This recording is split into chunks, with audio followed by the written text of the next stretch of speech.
Oke, hari ini sesuai SAP,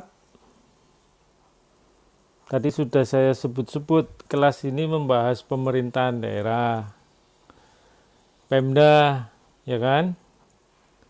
Sebagian kita, saya kira mungkin semua ya, tahu yang namanya Pemda.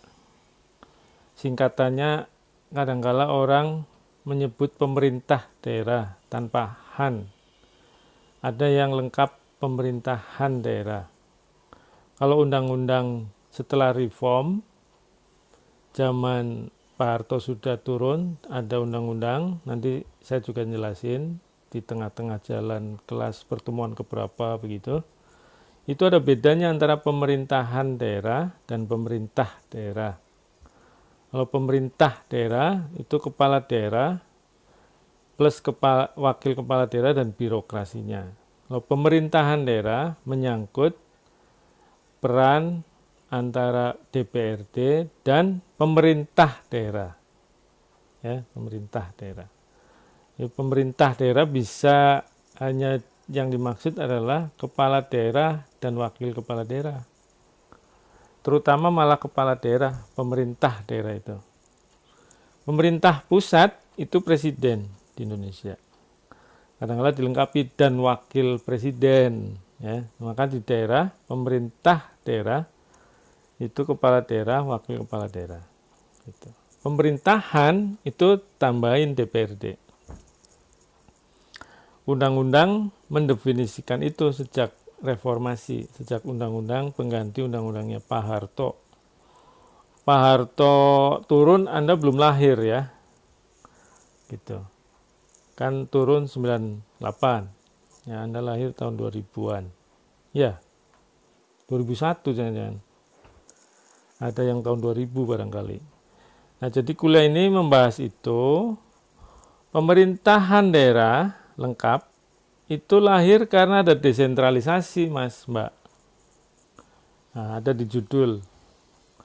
Bahkan jadi nama mata kuliah ini, ya, desentralisasi dan otonomi daerah. Desentralisasi menyebabkan adanya otonomi daerah. Ya, otonomi daerah diselenggarakan oleh pemerintahan daerah. Ya, otonomi dikasih ke masyarakat, masyarakat menyelenggarakan pemerintahan daerah.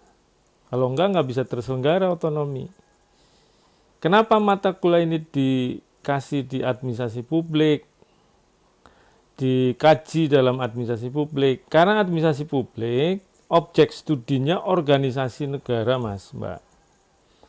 Organisasi negara itu backbone-nya, ya, atau jiwanya, kata Pak Prayudi, Profesor Prayudi yang namanya diabadikan jadi Gedung M, gurunya Prof. Ben, itu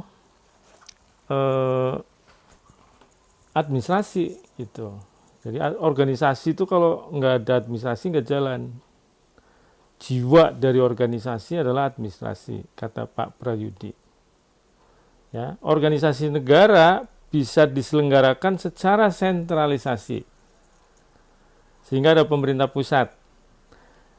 Dan beberapa negara yang besar, bahkan hampir seluruh negara di dunia ini, tidak cukup dengan pemerintah pusat. Ada desentralisasi di negara itu, sehingga ada pemerintah daerah. Negara yang tidak ada desentralisasi hanya ada satu. Ada orang ngomong dua, tapi yang kuat itu satu, yaitu Singapura, Mas. Singapura, Anda jalan-jalan ke Singapura, nggak akan ketemu Pemda. Ya, walaupun kota gitu, sebuah kota Singapura, dia bukan Pemda, Mas. Dia adalah negara. Negara. Bangsa Singapura.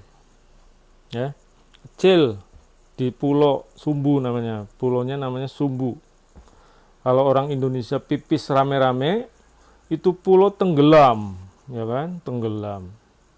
Tenggelam di lautan. Kata Prof. Habibie, Singapore is just a dot in a map, Mas.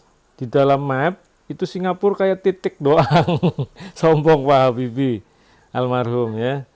Jadi tambahin, kalau orang Indonesia rame-rame pipis, itu tenggelam itu Singapura, ya kan? Singapura nggak ada Pemda mas, nggak ada.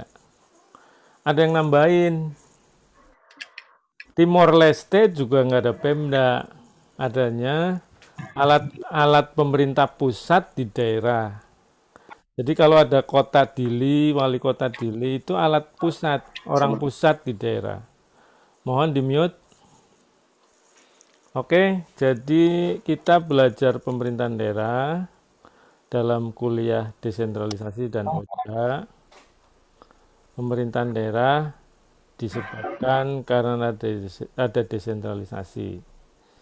Nah, hari ini sub pertama sesuai yang dirumuskan tim pengajar adalah pembagian kekuasaan, tujuan desentralisasi, dan model pemerintahan daerah. Jadi saya akan bahas teori pembagian kekuasaan, tujuan desentralisasi, dan model pemerintahan daerah. Lanjut, nah ini nama saya tadi, Irfan Ridwan Maksum. Nah, saya tinggalnya di negara Citayam. Menurut informasi ada anak 2019 via publik yang berada tinggalnya di negara Citayam. Ya kan, mungkin apa kelas B atau kelas A, saya nggak tahu. Mata kuliah ini mengkaji desentralisasi sebagai instrumen dalam negara bangsa dalam rangka meraih berbagai tujuan. Ya ini alat memang mas, mbak. Kan berbagi kuasa ya, berbagi tugas sehingga ada pemerintahan daerah. Kenapa ada itu? Karena ada tujuan yang diinginkan supaya lebih cepat tercapai, supaya efektif gitu. Ya. Jadi tujuan-tujuan yang dirumuskan oleh the founding fathers di Indonesia ya, akhirnya menjadi ideologi Pancasila diturunkan lagi. Kalau dulu ada GBHN, setelah reform platform pemenang pemilu Pilpres, itu tujuan negara. Nah lalu biar teraih pakai instrumen-instrumen termasuk salah satunya desentralisasi. Nah desentralisasi inilah yang menjadikan ada pemerintah subnasional tadi, yang namanya pemerintah daerah dalam bahasa akademik, karena ada pemerintah nasional di bawahnya subnasional gitu, sub di bawah maksudnya ya. Di dalamnya bisa nasional terbagi atas sub-subnasional. Dikenal Indonesia pemerintahan daerah. Di luar negeri dengan bahasa Inggris local government. Ada local authority. Sekarang karena ada istilah governance, local governance muncul juga. Jadi desentralisasi menyebabkan otonomi, timbul daerah otonom menjalankan pemerintah daerah. Di Indonesia dikuatkan dengan undang-undang dasar. Di negara lain pun demikian, ya. Jadi praktek otonomi desentralisasi itu didasari dengan bahkan sampai basic law, undang-undang dasar. Anda bisa cek pasal 18 ya kalau ke Indonesia. Kalau di Indonesia ya, pasal 18 undang-undang yang belum diamandemen, undang-undang dasar juga yang diamandemen, pasalnya di pasal 18. Bunyinya kata Prof. Ben tertulis, bukan bunyinya. Masa undang-undang dasar berbunyi? Memang burung berbunyi, kata dia, kata almarhum. Jadi tertulis atau dinyatakan Negara Kesatuan Republik Indonesia dibagi atas provinsi, provinsi dibagi atas kabupaten dan kota, dan atau kota gitu ya, semuanya otonom. Nah, Anda boleh baca di pasal 18 Undang-Undang Dasar kita. Itu artinya ada desentralisasi, Mas. Ya. Ada pembagian wilayah kekuasaan berdasarkan wilayah. Pembagian kekuasaan negara berdasarkan wilayah, gitu ya. Nah, itu namanya ada desentralisasi atau devolusi, gitu loh ya. Anda kalau mau ngecek negara lain pun bisa dengan undang-undang dasarnya, nggak usah datang Mbah Google kan sekarang, Mbah Google semua, dicek undang-undang dasarnya, oh ada nih, dibagi-bagi wilayahnya, berarti ada desentralisasi. Lanjut. Nah, ini adalah instrumen pembagian kekuasaan ya. Jadi kita masuk ke teori pembagian kekuasaan. Saya rujuk orang namanya Arthur Mas, ini Mas. Arthur Mas, hanya 2. Bukunya tahun 59. Tapi dirujuk terus sampai hari ini, sampai tahun 2021, orang juga kalau membicarakan pembagian kekuasaan wilayah, ngerujuknya Arthur Mas ya. Sampai ada kawan saya di Unibrau bikin YouTube. Jadi ini asinkronusnya bisa ambil YouTube-nya Dr. Khairul Muluk, Mas Bintang, kalau mau lihat ya supaya lebih clear. Beliau bikinnya bagus karena di studio Unibrau, Fakultas Ilmu Administrasi, muridnya Prof. Benyamin juga ya di Unibrau. Beliau ambil doktor di sini, S2-nya ke luar negeri, S3-nya di sini, Pak Dr. Khairul Muluk. Seniornya S2-nya di Unpad, S3-nya di sini, dia bareng-bareng gitu ke sini. Yang senior jadi dekan, Pak Muluk belum profesor sampai hari ini. Yang seniornya sudah jadi dekan, Profesor Dr. Bambang Supriyono. Semuanya muridnya Prof. Benyamin. Nah, kalau yang dipercaya mengampu kuliah pemerintahan daerah, Dr. Khairul Muluk. Ya, dia ngerujuk Arthur Mas, saya ambil. Wih, di YouTube ada, saya potret. Kena itu lengannya. Itu jasnya dia tuh yang pojok bawah itu Mas, hitam-hitam. Itu pundaknya beliau itu. Wah, kena, saya mau hindari. Tulisan ininya nggak bisa. Akhirnya kena. Apa-apa deh ya. Yang penting tulisannya kelihatan. Jadi diawali dengan mengapa membagi kekuasaan. Nah, Arthur Mas juga begitu di bukunya Mas. Saya punya bukunya ya, di perpustakaan ada, di Perpustakaan Pasca. Arthur Mas. Untuk mewujudkan nilai dasar dari masyarakat negara bangsa. Nilai dasar ini adalah kebebasan, liberty, persamaan, equality, dan kesejahteraan. Kata Arthur Mas, dikatakan oleh Pak Muluk juga, tiga-tiganya ini bisa titik optimum, tapi nggak bisa sama-sama tinggi-tinggi maksimal, sama-sama maksimal, nggak bisa katanya. Kalau ada yang maksimal, maka yang lain bisa bawah, turun. Gitu loh ya. Yang ada adalah titik optimum barangkali. Itu pun sulit dicapai ya.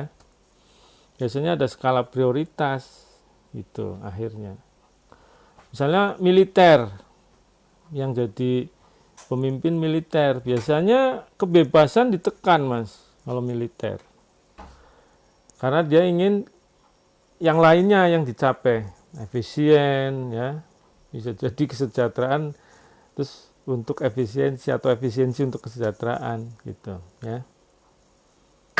Jadi optimasi yang bisa memungkinkan walaupun sulit, tapi maksimal tidak mungkin kata Arthur Mas. Maksimal tiga-tiganya begitu ya. Ada yang geser-geser gitu ya. Lanjut. Nah, ini rinciannya. Kebebasan itu dalam rangka melindungi individu dan kelompok dari sewenang-wenang ya. Kalau ada pemusatan kekuasaan kan begitu khawatirnya ya. Atau berimplikasi pada kesewenang-wenangan. Nah, jika ada pembagian kekuasaan, maka ada check and balance. Makanya disebut constitutional effect. efek konstitusi kan, untuk check and balance biasa kan, mengimbangi satu orang berkuasa itu ada yang ngontrol gitu loh Mas ya. Jadi constitutional law yang liberty itu. Lalu equality, persamaan, itu membuka partisipasi warga ya. Nah, ini disebutnya democratic effect, demokrasi ya. Pemerintahan untuk masyarakat, oleh masyarakat, dari masyarakat ya kan gitu. Equality, persamaan hak. Nah, di depan hukum, di dalam berpolitik ya kan gitu Mas. Kalau nggak ada pembagian kekuasaan, sulit ruang ini diciptakan. Berikutnya adalah welfare, menjamin efektivitas pemerintahan dalam memenuhi kebutuhan masyarakat. Jadi bagi kuasa, apalagi yang dibicarakan pemerintahan daerah, dekat sama masyarakat, tentu kebutuhan masyarakat bisa dirasakan dengan lebih cepat ya, dan efektif, tepat sasaran. Oh, masyarakat Papua butuh ini, ya biarin aja ngurus diri sendiri, otonomikan. Waduh, maunya secara ideal bisa efektif. Ternyata kalau kasus Indonesia masih banyak juga perbaikan ya. Harus didorong pemerintahan daerah efektivitasnya. Dihantam COVID ini luar biasa Mas. Ya, kalau bicara pemerintahan Indonesia, terutama pemerintah daerah, bencana umum ya, bencana macam-macam termasuk bencana COVID. Wah, kalang kabut, termasuk pemerintah pusat juga kalang kabut. Lanjut. Nah, ini gambarnya. Ini juga masih gambarnya Pak Muluk, merujuk bukunya Arthur Mas. Baru ini tulisannya. Saya foto dari buku beliau. Bukunya Arthur Mas langsung. Ya, ini gambarnya. Jadi yang utama 2 di atas, yang 3 di buku itu disebutkan tidak jadi fokus. Walaupun kini setelah ngomongin kolaboratif governance, perkembangan kekinian kan Mas, tahun 2000 sekarang ini, partisipasi publik, lalu governance sendiri ya kan, itu ada non-governmental division of power, NDP. Ini nggak dibahas oleh kelas kita. Nanti di kelas yang lain barangkali. Kelas kita itu yang tengah, areal division of power. Pembagian kekuasaan berdasarkan wilayah. Nah, yang nomor pertama disinggung dulu di awal kuliah ini, saya nanti ngupas. Tapi tidak jadi acuan dalam pemerintahan daerah, yaitu capital division of power. Pembagian kekuasaan yang terjadi di ibu kota negara. Pembagian kekuasaan pokok, kata Prof. Benyamin. Ya, di pusat pemerintahan, capital division of power, pembagian kekuasaan pokok di pusat pemerintahan. Kata Pak Muluk, pembagian kekuasaan di ibu kota negara, di antara berbagai lembaga atau pejabat yang ada di ibu kota negara. Ya, kata Pak Muluk. Nah, rincian rujukan buku aslinya Arthur Mas ini Mas, tuh. Dia nyingkat memang GDP sama EDP. Ya. Total capacity to govern then can be divided among governmental official and body of official legislative chamber, for example, at capital city. Ya, di ibu kota negara. Di negara bangsa itu, political community itu. Kan di negara bangsa. And this we shall call the capital division of power, abbreviated as CDP. Nah, ya kan? Yang pertama itu CDP, Capital Division of Power. Yang kedua, among areas or region. Jadi pembagian kekuasaan antar wilayah, ya, berbasis wilayah, berbasis daerah-daerah yang ada. Nah, and this we shall call the Areal Division of Power, ADP. Nah, inilah yang nanti ditelusuri sampai menjadi istilah cara membaginya dengan desentralisasi, akibatnya ada pemerintah daerah. Areal-areal itulah pemerintahan daerah, gitu ya. Areal yang dimaksud terjadi pemerintahan daerah, gitu. Oke, lanjut. Nah, tuh ya, rincian Pak Muluk di dalam bahasa Indonesianya sesuai tadi Pak Arthur Mas. Jadi ada dua ini yang utama, yang tiga nggak dibahas dalam bukunya Pak Arthur Mas secara khusus ya. Jadi disebut tapi tidak dibahas gitu. Nah, ada dua yang utama. Capital division of power antar pejabat atau badan di ibu kota ya, masyarakat bangsa negara itu ya, masyarakat politik itu negara bangsa. Areal division of power, kekuasaan dibagi antar areal atau wilayah ya, sehingga muncul pemerintahan daerah. Nah ini basis munculnya pemerintahan daerah di semua negara di dunia ini adalah areal division of power ya, menurut Arthur Mas. Dirujuk buku-bukunya sampai hari ini, diakui oleh para pakar. Areal division of power ini jadi istilah yang sudah umum, sudah diterima oleh para pakar. Nah dirinci nih, jadi tabel ini sebelum saya jelasin, apakah ada pertanyaan? Ini soalnya saya rinci areal division of power and GDP dalam kotak tabel ini jadi 6 menurut proses, fungsi, konstituen, sama dipilah eksklusif apa share. Jadi 6 kotak. Nah, sebelum saya jelaskan, silakan ada pertanyaan Mas Bintang? Gozi? Nggak ada? Kalau saya belum, Prof. Belum. Yang lain belum juga? Belum, Prof. Musliha? Siapa nih? Mungkin mau bertanya ini, Prof. Apa? Tadi pembagian kekuasaan tersebut yang dibagi kurang lebihnya 3 besar itu pada dasarnya tuh landasan apa sih yang mendorong pada para pemikir, para ahli itu untuk membagi menjadi 3 cakupan besar? Apakah ada dipengaruhi oleh perspektif atau peristiwa apa yang jadinya pembagian kekuasaan dibagi tersebut gitu? Oh iya, bagus ini. Ya bagus. Gitu. Kalau lihat buku-buku sejarah ya kan kalau di sebetulnya cikal bakal munculnya EDB itu semula negara bangsa itu bertipikal GDP saja, dan itu terjadinya di dalam buku teks akademik di tradisi pemikiran barat itu dari polis Yunani, Plato kan. Di polis Yunani itu dicatat sejarah ada GDP sehingga dikenal ada demokrasi itu. Nah itu tentu berawal dari fakta bahwa ada monarki absolut ya. Bahkan sampai negara bangsa muncul juga monarki absolut masih ada sebelum menjadi monarki parlementer atau monarki konstitusional gitu. Monarki absolut itu tidak disukai karena tidak ada pembagian kekuasaan.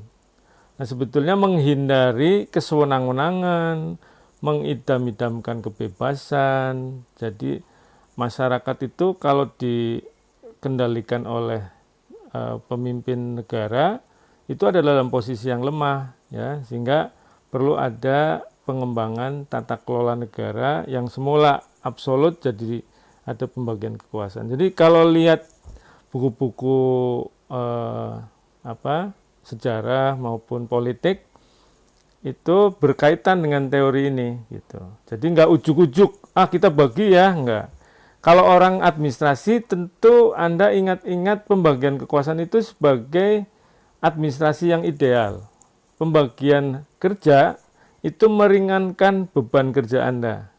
Kalau orang administrasi yang ditanya nggak ngelihat sejarah, ya pembagian kekuasaan itu sama dengan pembagian beban. Nah, kalau bebannya hanya menumpuk pada satu orang, itu akan tidak efektif itu kerja negara. Itu orang administrasi jawabnya begitu, itu history. Kalau cerita tentang pembagian kekuasaannya Arthur Mas, itu terkait sejarah malah.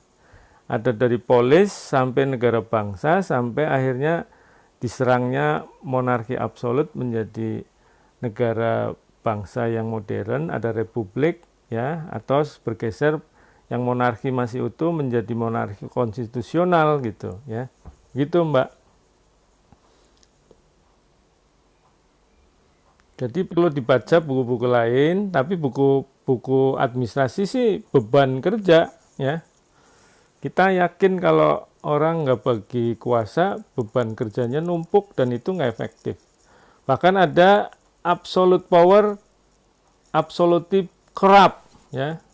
Power tend to corrupt. Absolute power, absolutely corrupt. Itu dalam administrasi, itu teori organisasi.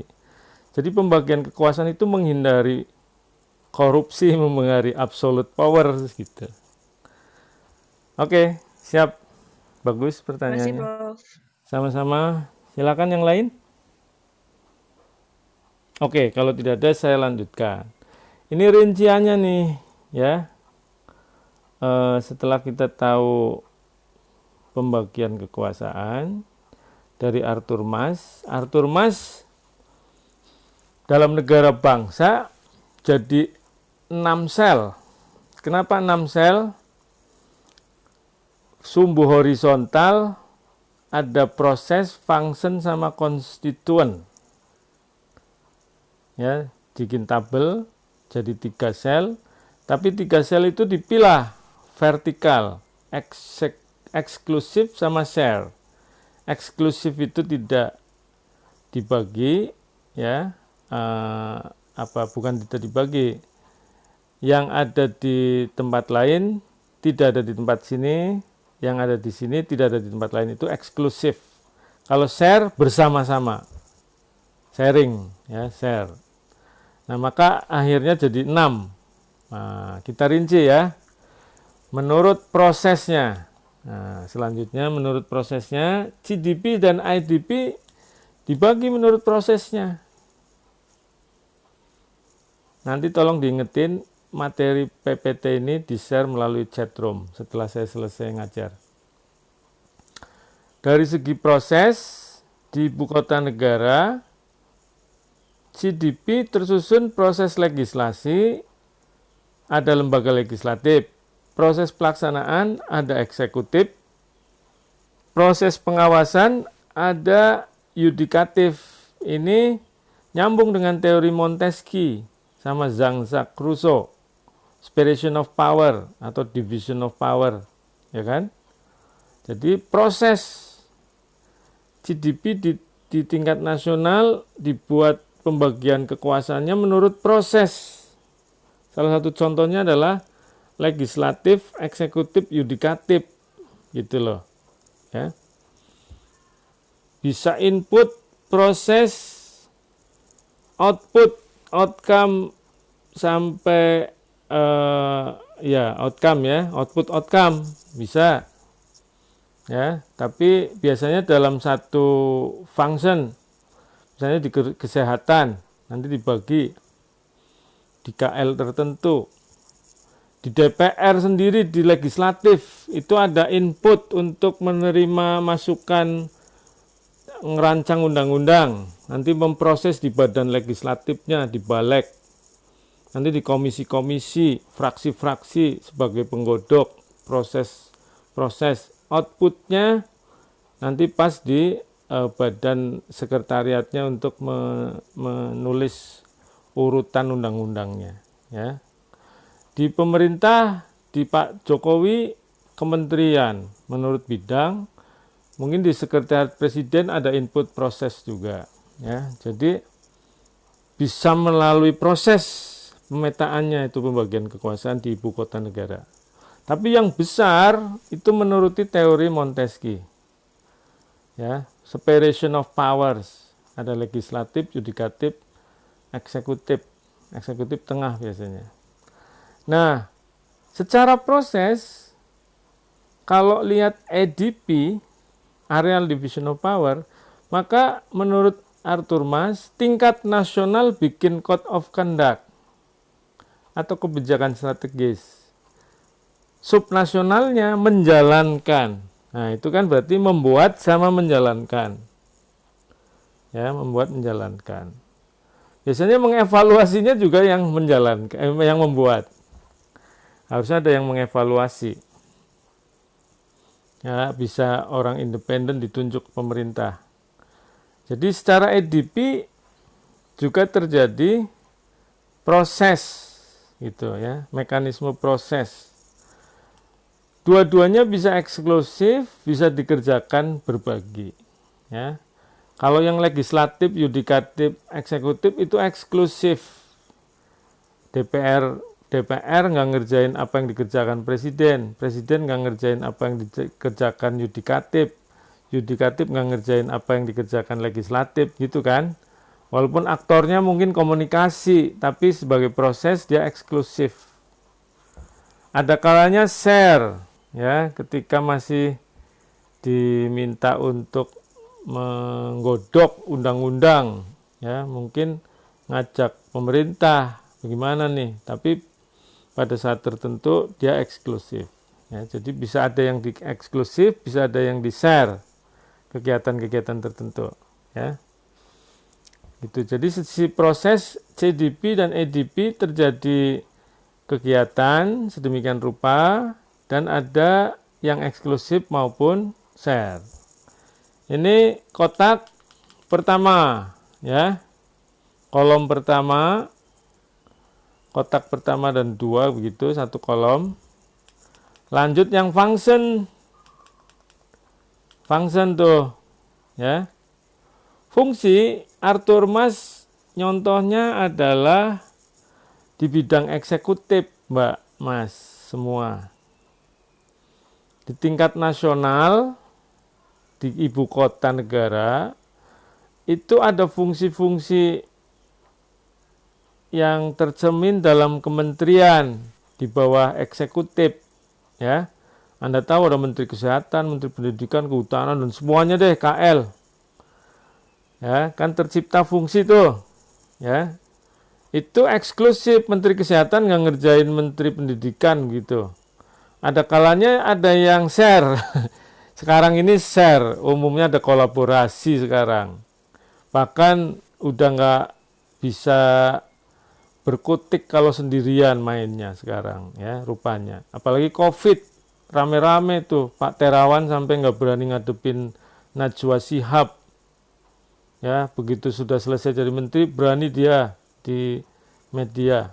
Pada saat jadi menteri nggak berani, dia takut karena kerjaannya takut dicela sama Bu Najwa Shihab.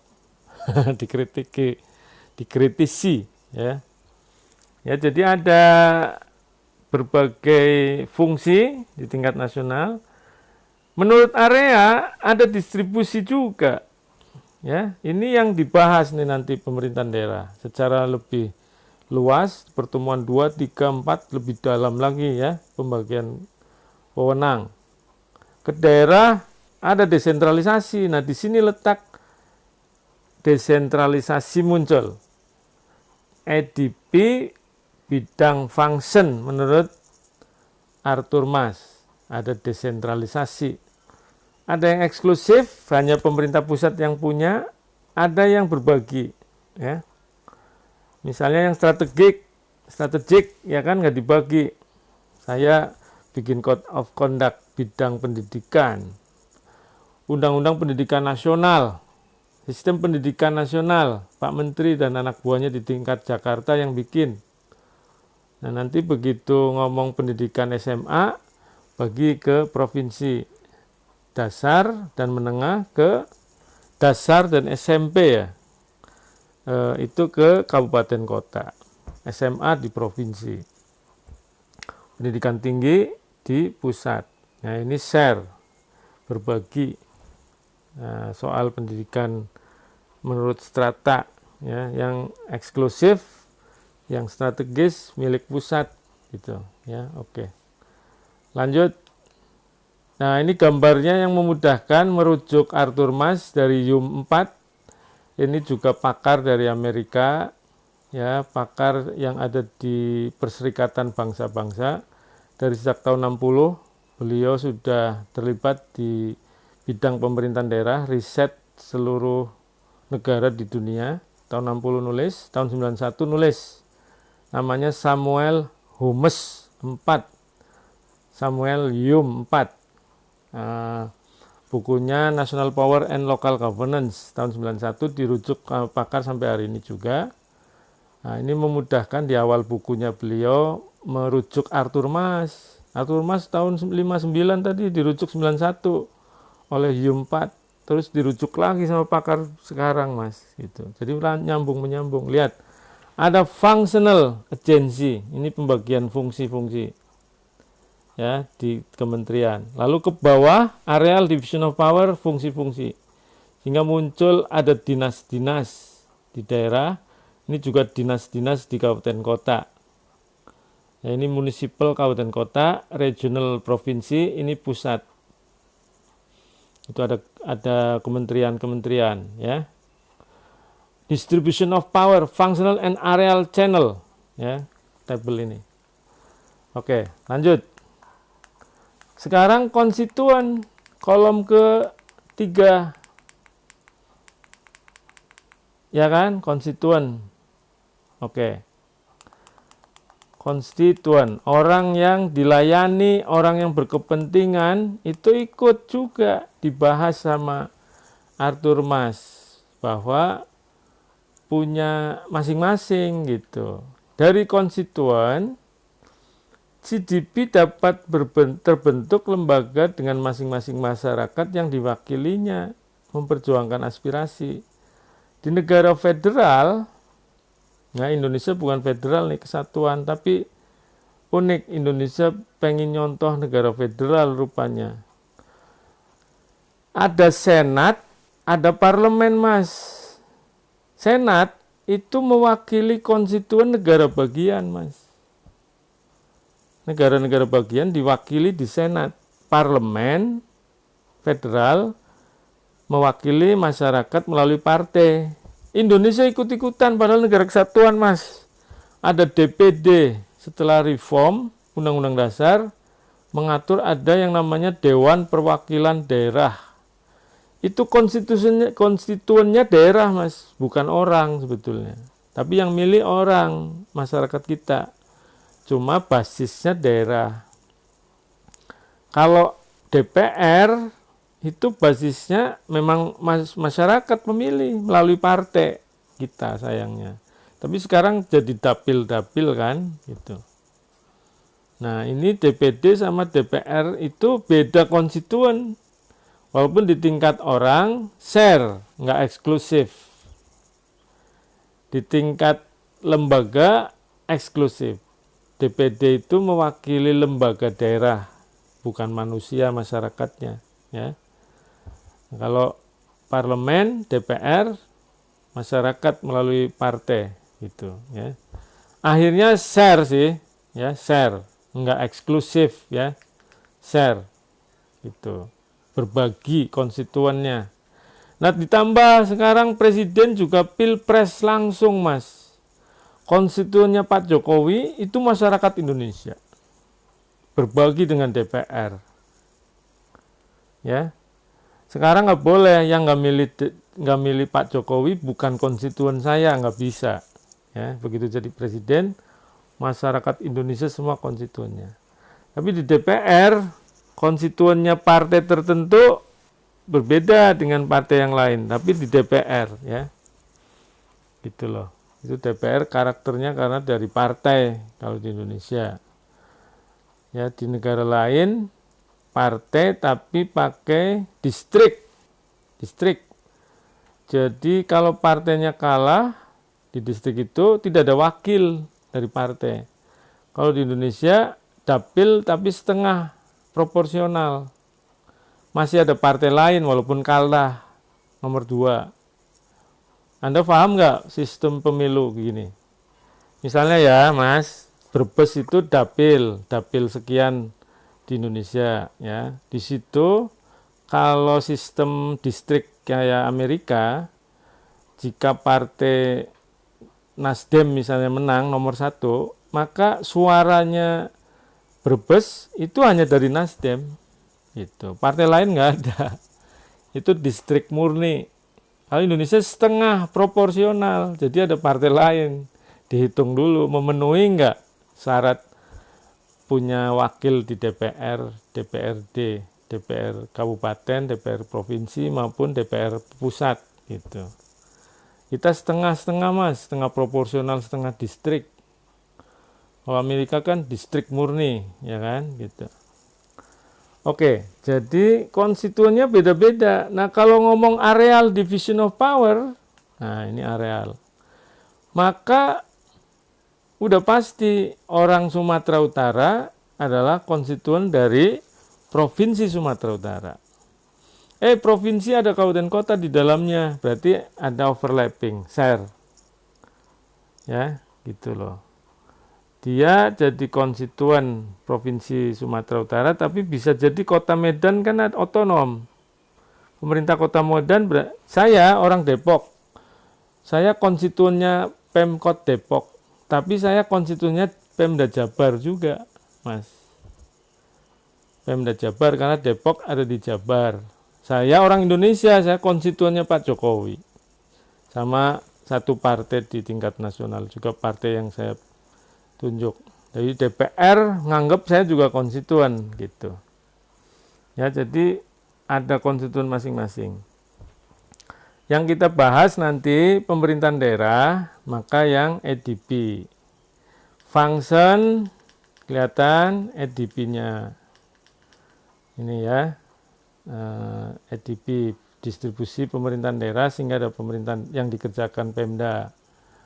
Ya, yang dikerjakan Pemda diproses itu melaksanakan kebijakan strategik nasional.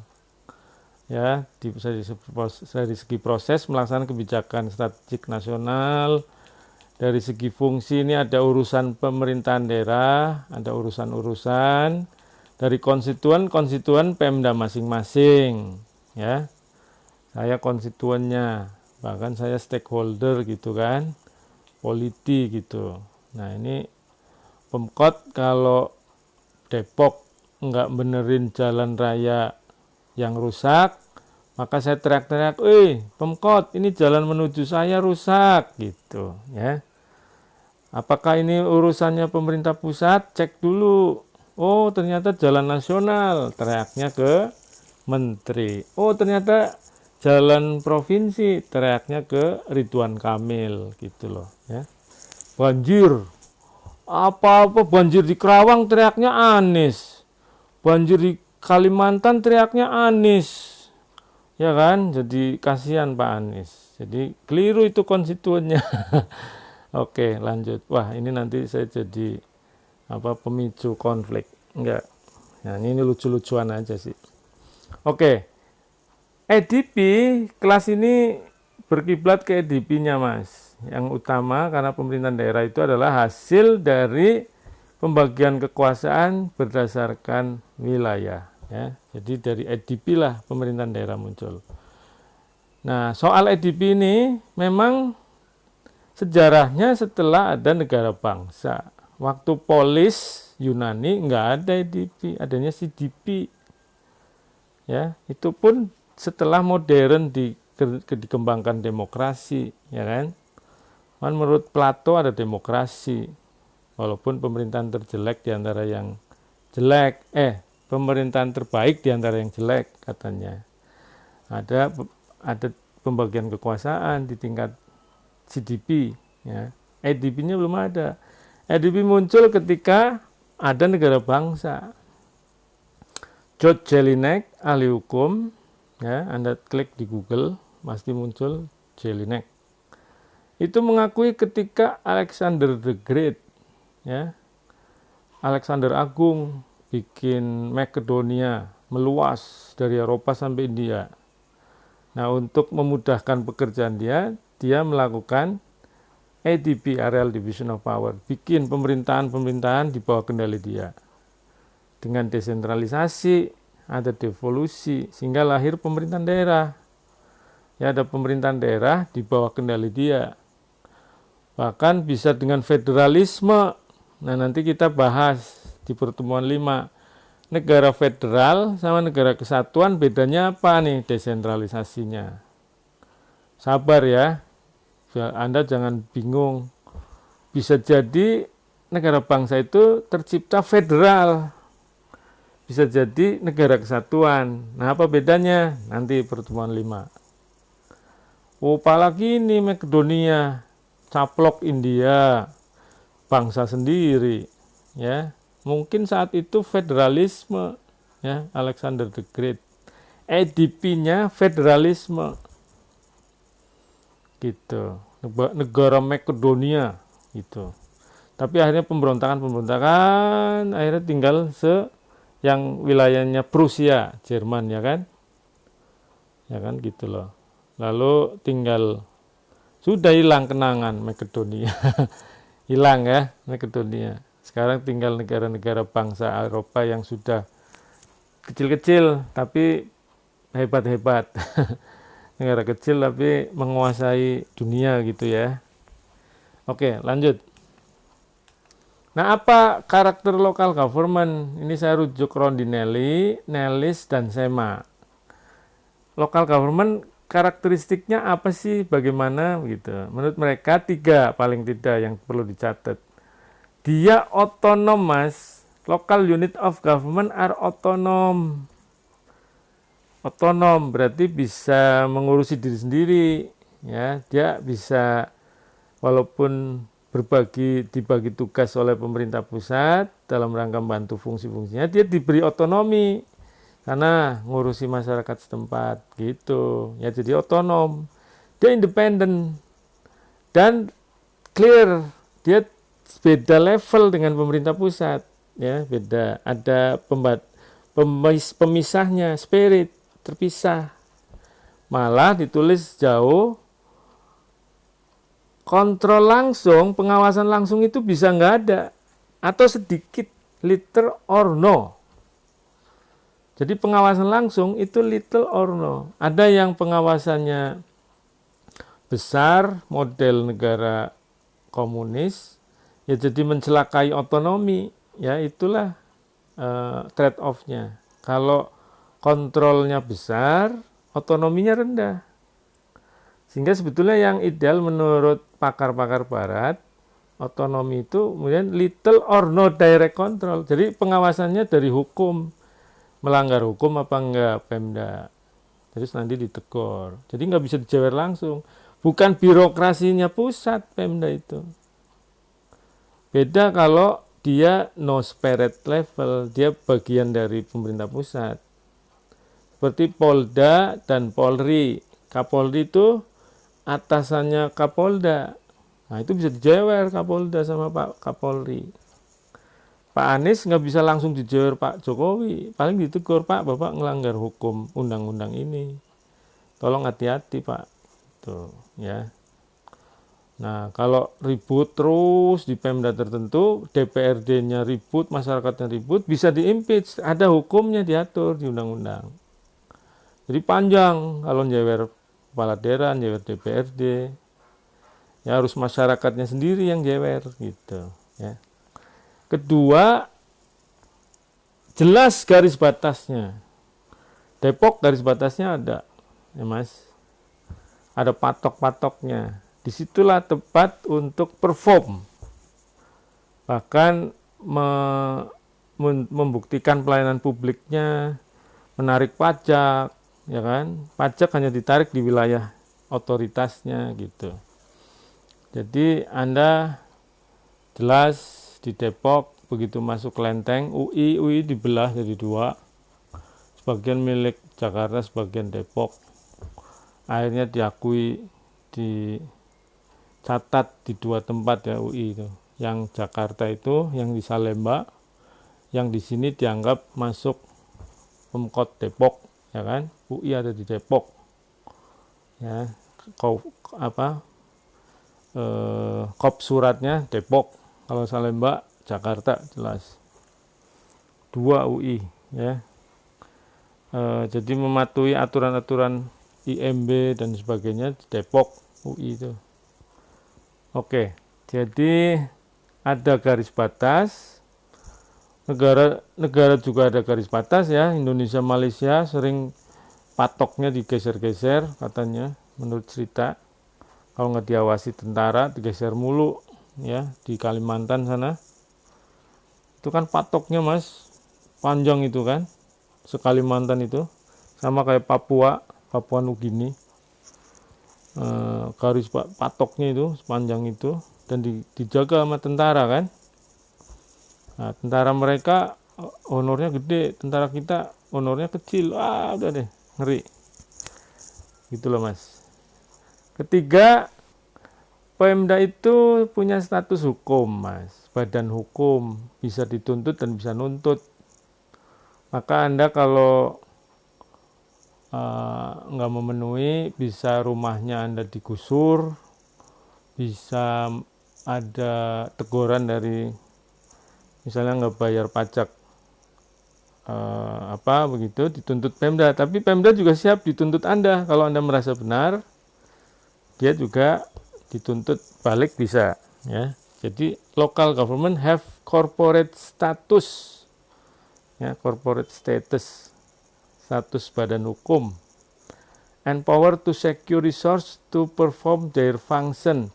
Dia juga punya kekuasaan untuk menjamin resourcesnya dalam rangka fungsi-fungsinya, ya.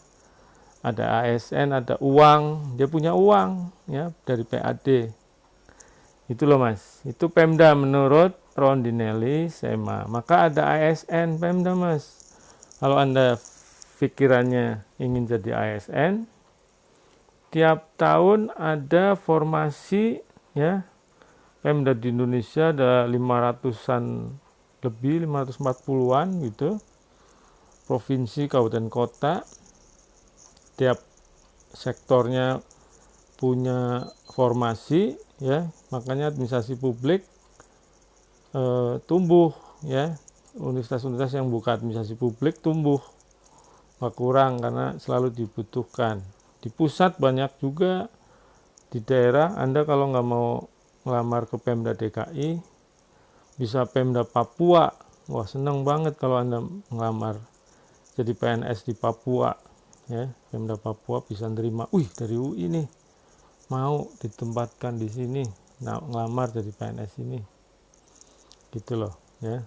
Jadi dia power to secure resources. Oke, saya mau nginjak ke tema berikutnya. Saya buka pertanyaannya. Kalau ada pertanyaan silakan. Jadi pembagian kekuasaan sama karakter Pemda sudah saya jelaskan. Sebelum tema berikutnya, monggo. Ada pertanyaan? Anissa, mau nanya? Prof, sudah cukup jelas. Jelas? Prof, maaf saya mau bertanya. Silakan, Mas. Jangan ragu-ragu biar temennya ikut bertanya juga. Oh ya, baik. Anda tinggal di mana? Tinggal di mana, Mas? Saya di Solo, Prof. Karisini Solo. Jakarta. Iya. Kota apa kabupaten nih? Enggak di kabupatennya. Iya. Kabupaten apa namanya ya? Kalau Di Sukoharjo. Sukoharjo ya, oke deh. Tapi dekat ke Solonya. KTP Anda Kabupaten Sukoharjo? Iya, tapi lahirnya Solo. Lahir di kota Solo. Nah, jadi dia orang deso nih. Tapi lahir di kota. Silakan, Mas Susi. Oh ya, baik. Saya mau bertanya tentang dua tipe pembagian kewenangan pemerintahan daerah di dua tipe negara. Seperti yang sudah disinggung Prof. Irfan tadi, itu kan ada dua tipe negara, negara federal sama negara kesatuan. Dan tadi kan juga sudah dijelaskan kan Prof bahwa untuk di negara federal sendiri, di negara kita itu sistemnya bahkan awalnya mau menyerupai itu gitu, padahal kita negara kesatuan kan pembagiannya. Nah, sedangkan untuk negara federal sendiri kan mereka sifatnya adalah pemerintah pusatnya itu lebih memberikan dukungan kan, sedangkan pemerintah negara-negara federalnya itu mereka yang memiliki kendalinya gitu. Sementara kalau untuk tipe di negara kesatuan itu kan negara kesatuan itu yang sebagai pendukung, sedangkan pemerintah daerahnya sebagai pemegang kendali lebih banyaknya. Kalau itu kan secara teori Prof dari yang saya baca. Kalau memang praktikal di Indonesianya itu apakah seperti itu atau bagaimana? Kalau Indonesia negara kesatuan, nanti Mas Gozi dan teman-teman Sub 5 akan bicara perbandingan federal dan kesatuan. Dibahas lebih tuntas. Tapi saya kenalkan karena ditanya, kita negara kesatuan, ya, di bawah negara kesatuan langsung Pemda, tidak ada negara di dalam negara.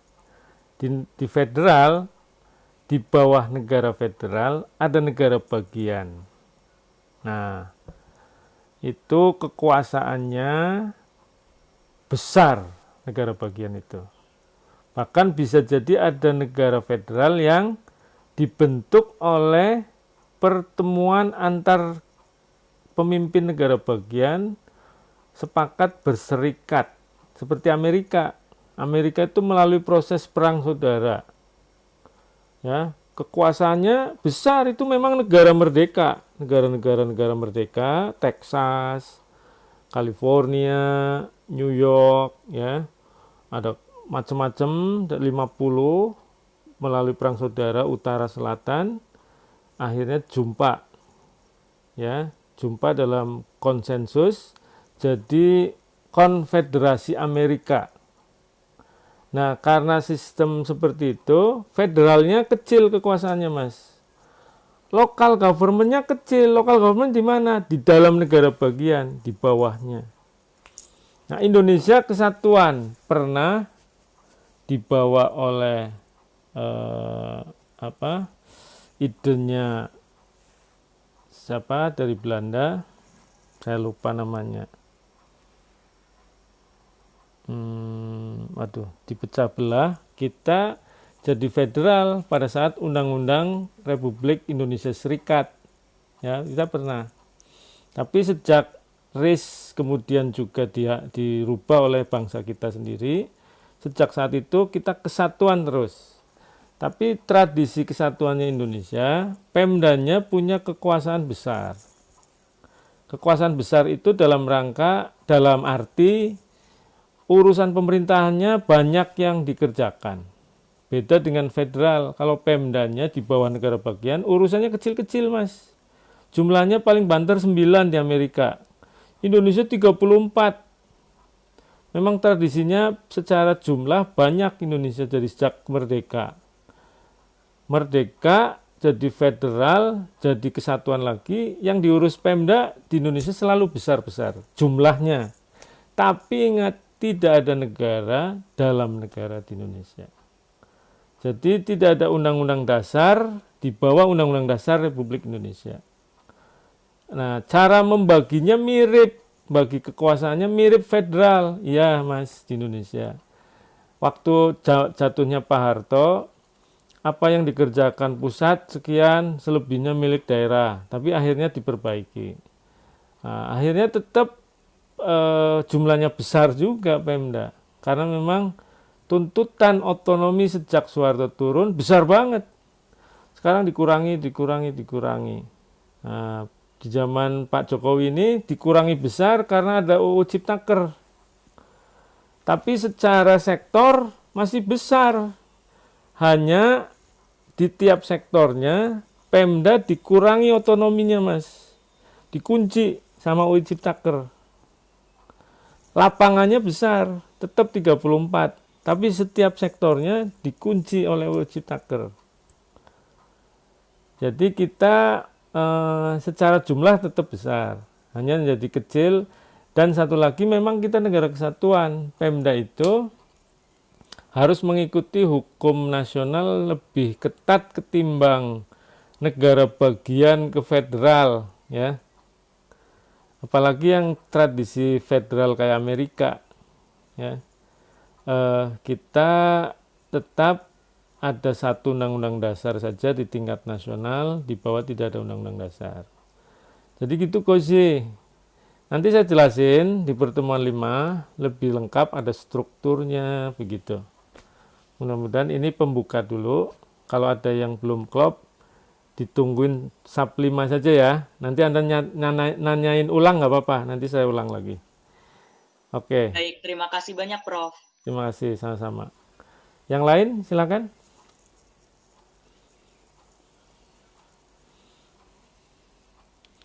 Zahra Koyanti, kayaknya mau nanya nih, senyum-senyum di bawah baju putih. Silakan. Prof, maaf Prof, suara saya terdengar Prof? Ya, terdengar. Silakan. Oh, Prof, tadi sebelumnya saya join kelasnya agak telat karena di rumah saya mati lampu, Prof. Oh, Jadi wifi-nya mati dan oke. pasrah aja gitu, Prof. Karena saya Oh, juga nyiapin kuota, Prof. ya, ya, ya, ya. Ya oke, nanti mudah-mudahan bisa lancar terus ya. Nah, oke. Makasih, Prof, atas pengertiannya. Sama-sama. Nanti disiapin tiap kelas. Ini padahal semua kelas dong ya. Anda harus bisa mengatur kalau gitu. Ini di mana lokasi? Di Indramayu, Prof. Oh, Indramayu, nggak sesusah kawan kita di luar Pulau Jawa. Mudah-mudahan bisa ya, Mbak, gitu. Atau ini minta first media ke orang tua. Dipasangin apa? Fiber optik gitu, jangan pakai paket. Oh, enggak, Prof. Jadi wifi-nya yang mati. Oh, karena listrik mati ya?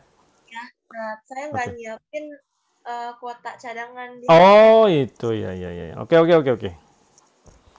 Mudah-mudahan nanti listrik nggak mati lagi.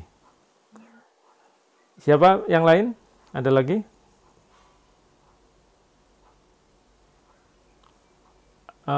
Oke, jadi saya ingin nggak nguntasin federal kesatuan ya.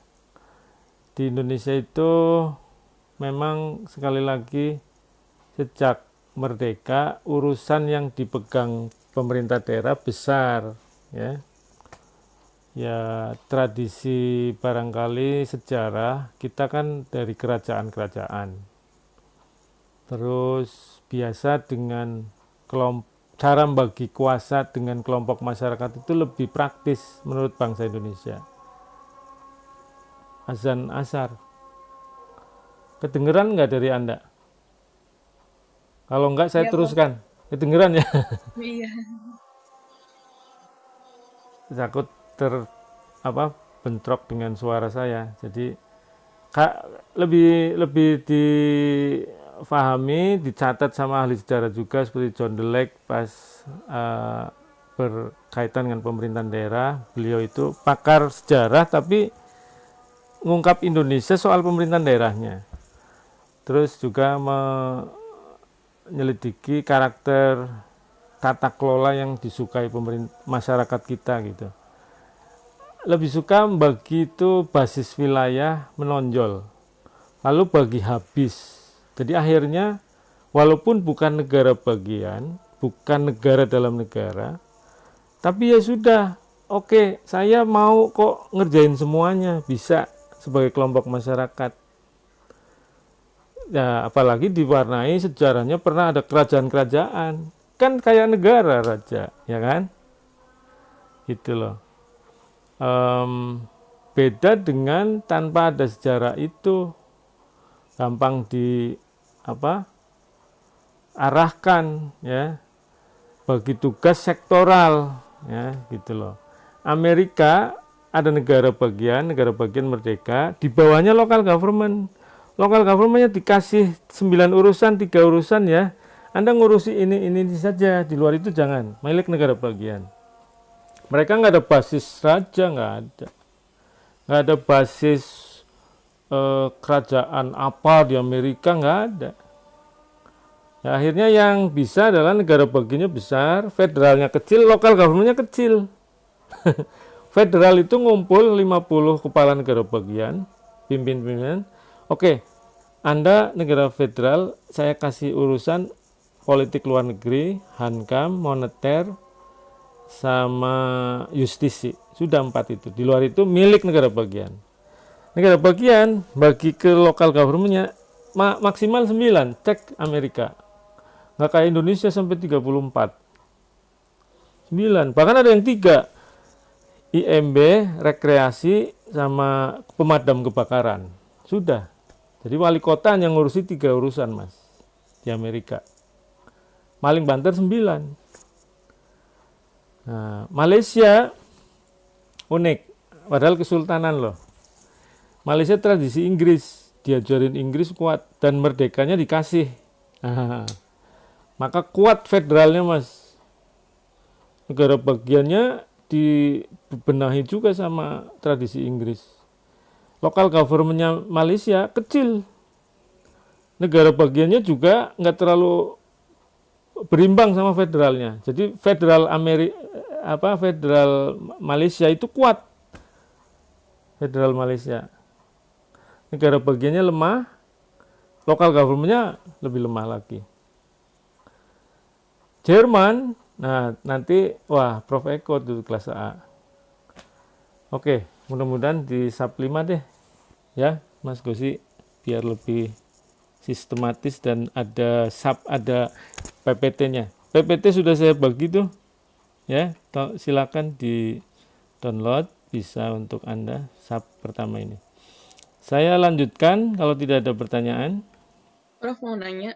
Oh, silakan. Tadi yang sempat Prof singgung kurang lebihnya tentang di negara lain dan negara bagian gitu-gitu. Kalau misalnya terdapat perbedaan yang mereka adopsi untuk local government-nya itu sekitar 9 urusan, 3 urusan dibandingkan kita yang government-nya bisa 34 urusan, itu bisa dikatakan di negara tersebut tuh jadi privilege atau kemudahan mereka untuk mengembangkan sistem otonomi daerahnya atau mungkin sesuatu kekurangan gitu. Jadi mau dilihat sebagai suatu manfaat atau mungkin jadi tantangan.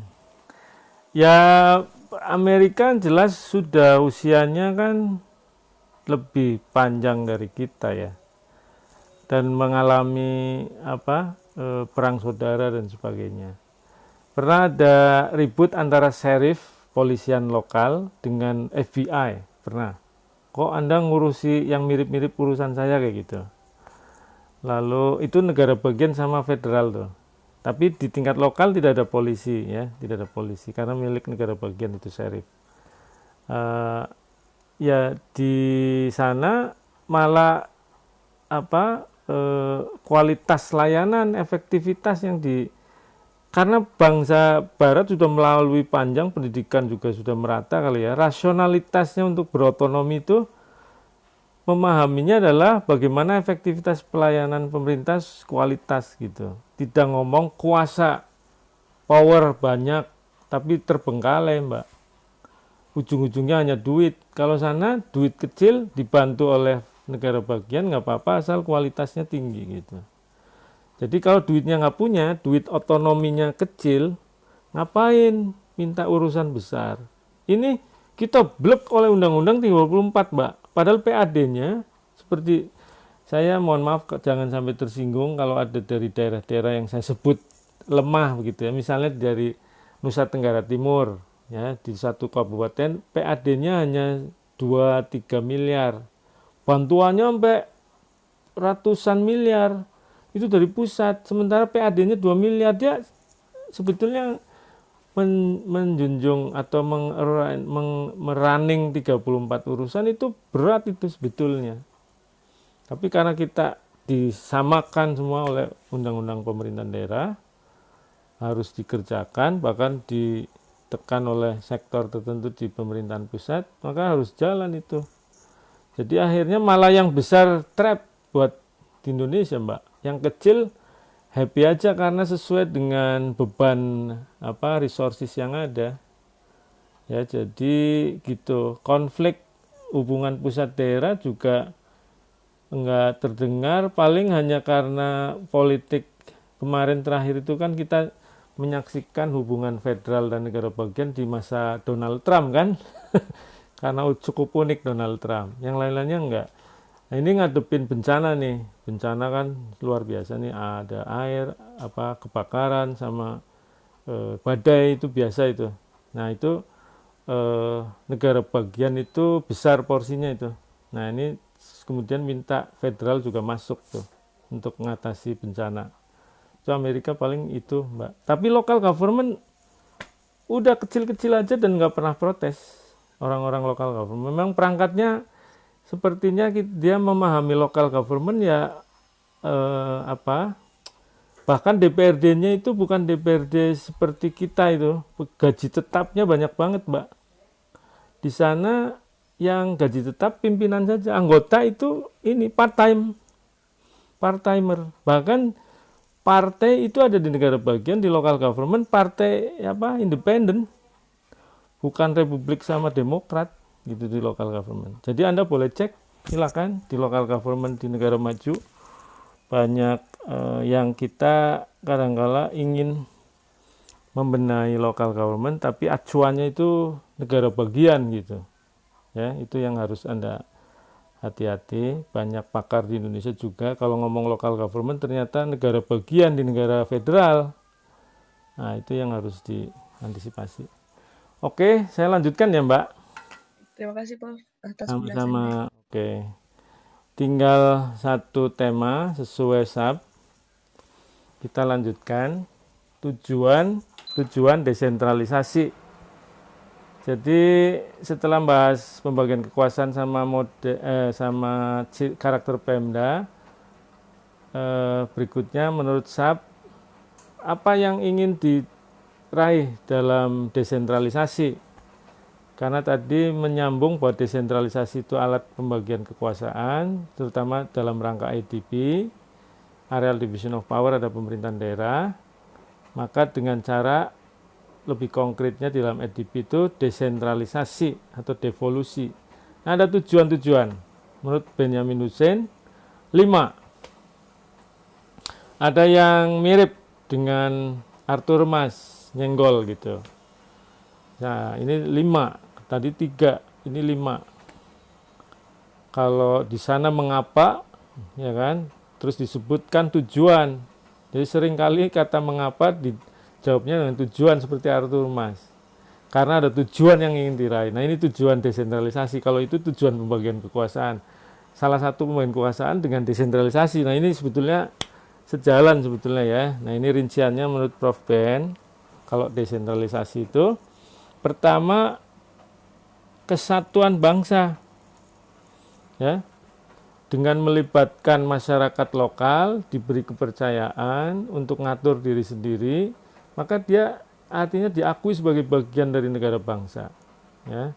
Ini dipotret dalam berbagai riset penelitian sedunia dari berbagai pakar, dirujuk sama Prof. Ben. Bahkan di Indonesia suka disebut-sebut sama beliau. Waktu Soeharto jatuh, salah satu yang ingin merdeka itu ada, Mbak, daerah. Kalau otonominya kecil, saya keluar dari Indonesia. Ya, udah ngancem tuh waktu Soeharto turun. Akhirnya diracik undang-undang Pemda pertama setelah reform Soeharto turun. Daerah otonom besar banget diberi kekuasaan. Ya. Nah, oke, saya setuju. Akhirnya senang saya di bagian Indonesia terus. Nah, itu salah satu contoh gitu. Ya, ada di berbagai seminar beliau ngomong itu. Ya, jadi desentralisasi itu bisa untuk menjaga keutuhan bangsa. Ya, ini juga kita ngadepin Papua, pernah ngadepin Aceh, mohon maaf kalau ada yang dari sana, Ambon, ya kan, gitu loh. Nah, ini kalau salah-salah ngelola, Mas, Mbak, sejarah membuktikan di berbagai negara, salah ngelola desentralisasi, itu perpecahan loh. Perpecahan bisa berujung pemberontakan dan akhirnya sentrifugal. Sentrifugal itu lepas dari bangsa. Gitu ya. Gitu. Jadi kesatuan bangsa salah satu yang ingin diraih. Lalu pemerintahan demokrasi. Nah, ini sama dengan Arthur Mas tadi. Liberty, kebebasan, persamaan itu demokratik. Ya. Karena dan ini disebut juga sama the founding fathers kita, Bung Hatta. Partisipasi masyarakat itu sejalan dengan demokratisasi. Nah, ya, dengan ada pemerintahan daerah, membuka keran-keran di daerah untuk masyarakat berpartisipasi. Kemudian kemandirian. Nah, karena dikasih wewenang untuk ngurus diri sendiri, diharapkan bisa mandiri, otonom, gitu ya. Lalu efisiensi, efektivitas administrasi, Mas, Mbak, itu tambahin efektivitas. Yang keempat, ya kan? Yang kelima, pembangunan sosial ekonomi. Itu selalu jadi tujuan bahwa kalau otonomi itu untuk pembangunan ekonomi, ya, harus berkembang masyarakatnya di tingkat lokal. Efisiensi, efektivitas, ya juga karena ngatur diri sendiri, dia harus tahu sendiri yang efisien, yang efektif seperti apa. Itu maunya otonomi, desentralisasi, meraih itu, Mas, Mbak. Kalau nggak boros bagus ya kan. Kalau ada otonomi malah boros, berarti yang ngurus harus diganti, harus dibenahi. Mestinya karena diberi tempat, yuk ini banjir Jakarta luar biasa nih, udah untuk yang lain-lain ntar untuk mengatasi banjir. Nah, efektif harusnya, harus bisa berpikir efektif. Dan di tempat lain juga. Dan soal yang lain ya, soal yang lain kan muncul, COVID sekarang dihajar semua seluruh dunia bahkan ya kan. Ntar setelah COVID hilang kan berarti ada soal-soal yang lain, atau COVID reda. COVID nggak hilang sih sampai akhir zaman kayaknya menurut saya. Hanya kita dengan vaksin harus bisa kuat gitu. Oke. Lanjut, saya rujuk Pak Benyamin merujuk Chris Aulich dan John Halligan. Begitu ngomong 5 tujuan ini ada skala prioritas, kata Chris Aulich, keliling dunia.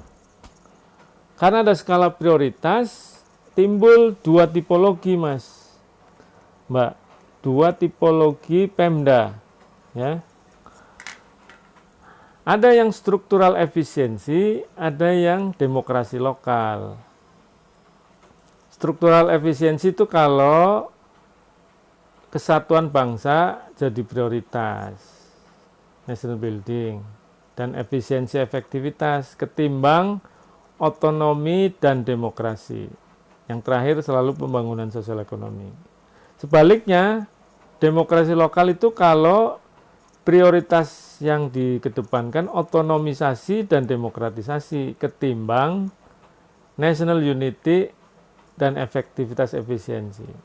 Ya, jadi Pak Chris Aulich begitu dirujuk sama Pak Ben menilai Indonesia pada zaman Soeharto itu struktural efisiensi, Mas, Mbak. Karena lebih menekankan efisiensi efektivitas. Begitu Pak Harto jatuh, demokrasi lokal karena otonomisasi dan demokratisasi. Buktinya ada pilkada langsung, wewenang besar, nggak dikontrol begitu kuat, begitulah ya. Kalau zaman Pak Harto kan dikontrol banget. Pilkada juga melalui DPRD udah gitu diatur Pak Harto, yang jadi udah ketahuan ya. Sekarang dikembalikan lagi, tapi masih pilkada, hanya dicabut urusannya lebih banyak ke pemerintah pusat. Jadi terakhir penutup ya, itu Indonesia negara kesatuan, kita menyelenggarakan pembagian kekuasaan, areal division of power, di bawahnya ada pemerintah daerah. Di tingkat nasional juga ada GDP, ada separation of power menurut Montesquieu ya. Kita menganggapnya pembagian kekuasaan, bukan pemisahan kekuasaan ya, karena bisa berbagi katanya, kerja bareng katanya ya kan. Seringkali DPR manggil birokrasi untuk ngeracik undang-undang kayak gitu ya. Di tempat lain juga begitu sebetulnya. Ini hanya perdebatan filsafat kayaknya antara pembagian sama separation, pemisahan ya. Tapi yang jelas kita menyelenggarakan pemerintahan daerah, bahkan ada otonomi khusus. Nanti sub 5 atau sub 6, setelah ngomong federal, saya ngomong desentralisasi asimetrik. Ya, desentralisasi asimetrik saya ngomongin otonomi khusus, Mas Gozi. Di samping federal saya ngomongin otonomi khusus, Mas. Akan saya jelaskan. Lalu pada masa Soeharto menurut Chris Aulich, John Halligan dirujuk sama Prof. Ben, kita modelnya structural efficiency pada saat reform lokal demokrasi. Kita kini bergerak antara lokal demokrasi dan struktural efisiensi ya, karena beberapa masih kuat wewenang daerah, otonomi dibiarkan status quo, tapi sejumlah urusan ditarik oleh undang-undang Ciptaker ya, dikontrol, tapi urusannya masih besar ya. Kita masih di antara itu ya. Ada pembenahan yang dirasakan oleh pemerintah yang harus dilakukan sehingga diusung UU Ciptaker gitu. pemerintah daerah kita jadi harus menyesuaikan ya, beberapa urusan ditarik ke pusat. Oke, kita akan lanjutkan kuliah ini minggu depan, masuk ke konsep desentralisasi lebih rinci dan seterusnya ya, Mas, Mbak. Minggu depan juga sudah mulai tugas, tolong Mas Bintang mengkoordinir supaya tidak lewat. H-1 hari Senin jam 6 sore dikirim paling lambat ke email saya dari Bintang saja.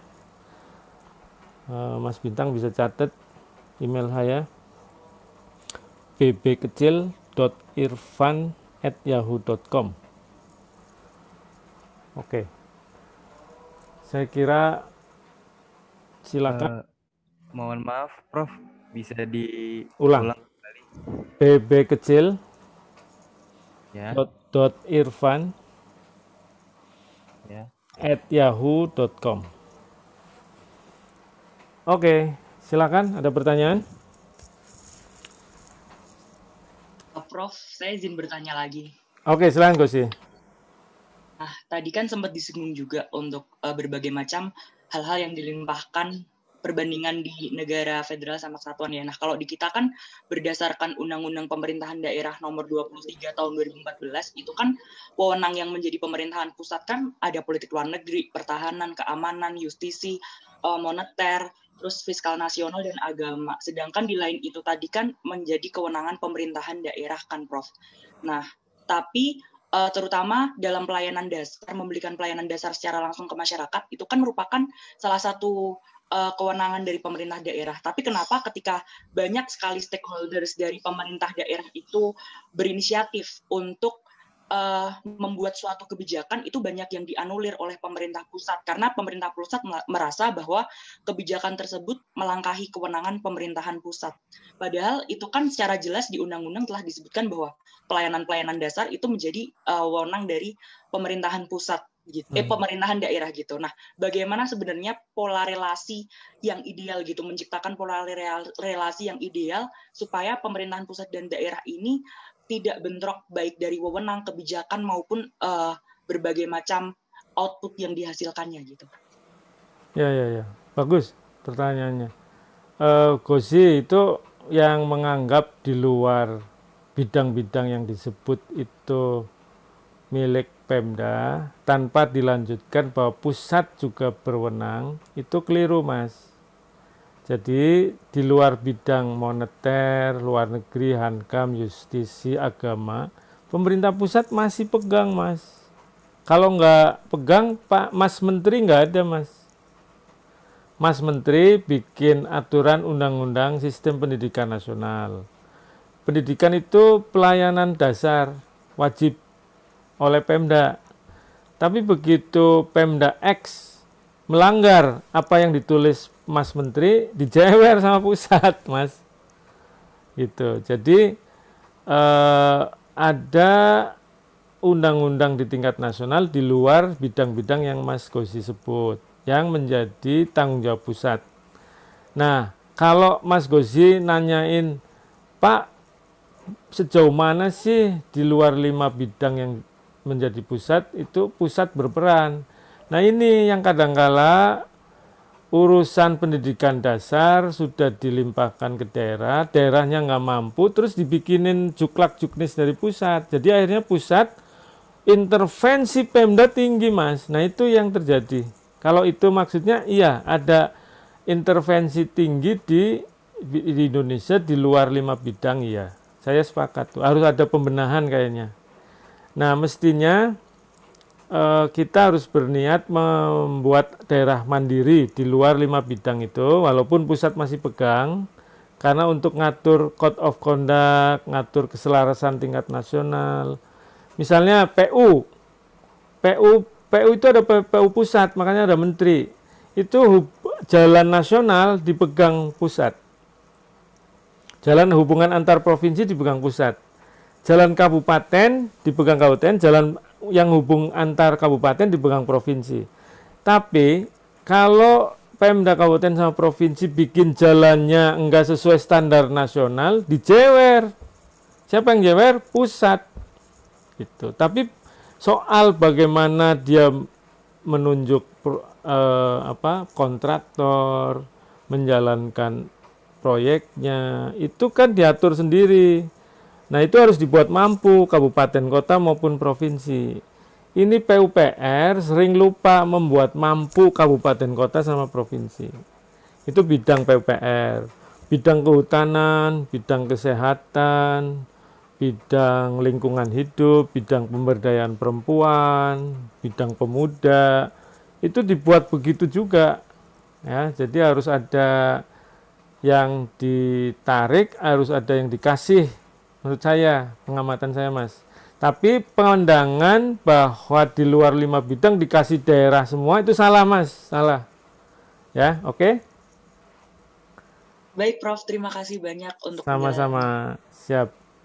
Ada yang lain? Prof mau make sure email Prof itu depannya PP atau BB? BB. Bravo.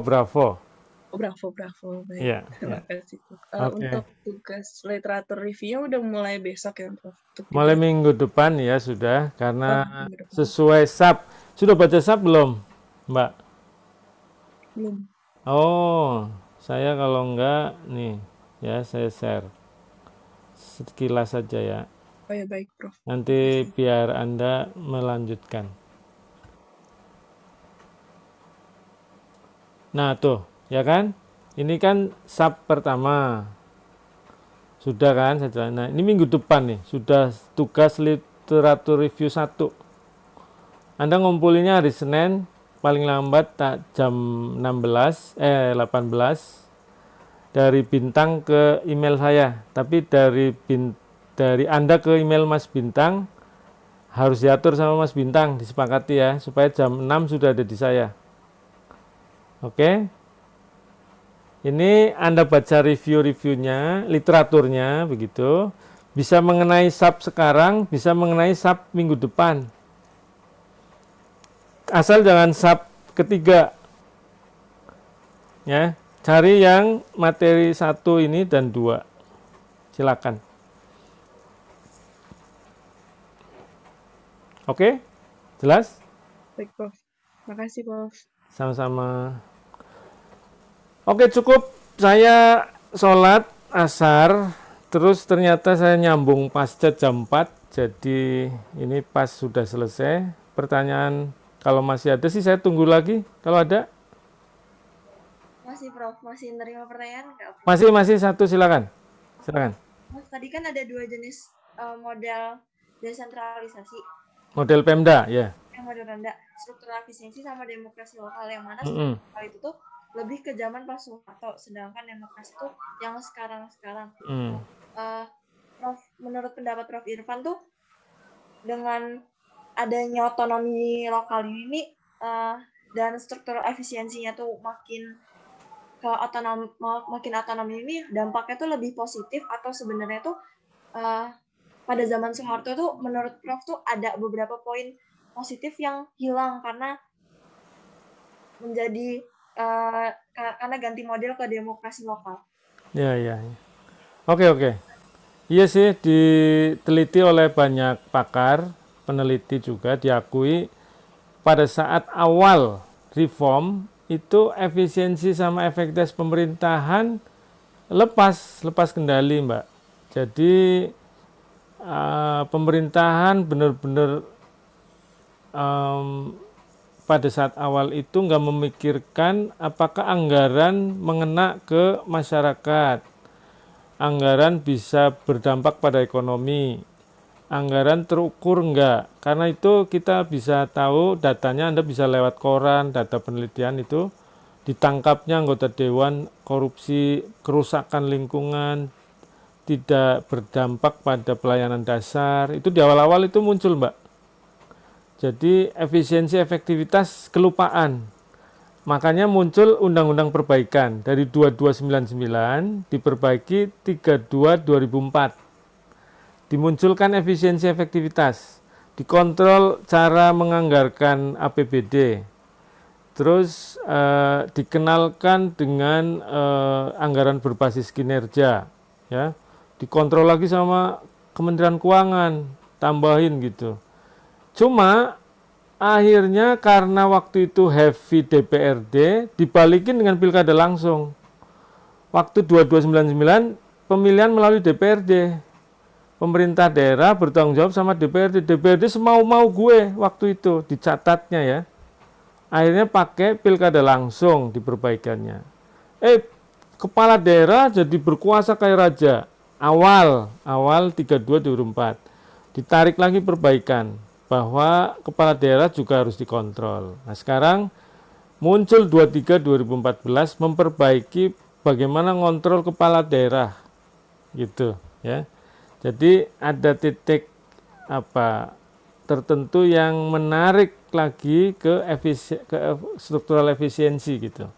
Jadi kita boleh dinilai demokrasi lokal mengarah struktural efisiensi sekarang. Apalagi Pak Jokowi narik urusan lagi ke pusat. Itu Mbak. Terima kasih Prof. Terjawab. Sama-sama, oke. Cukup ya? Saya harus sholat soalnya takut ditungguin pasca, ternyata belum sholat, kebablasan sampai maghrib. Sampai jumpa minggu depan, saya tutup, saya tunggu tugasnya Mas Bintang ya, jangan lupa. Supaya nggak dikurangi, hari Senin jam 18.00 sudah ada di email saya, supaya cepat nanti tugas-tugas plus UTS dari saya. Oke, Assalamualaikum warahmatullahi wabarakatuh. Waalaikumsalam. Waalaikumsalam warahmatullahi wabarakatuh. Terima kasih banyak, Prof. Sama-sama. Bahannya sudah di-download ya, sudah ya. Jangan lupa. Oke, saya live. Assalamualaikum. Jangan lupa klik subscribe dan like sebelum nonton video ini.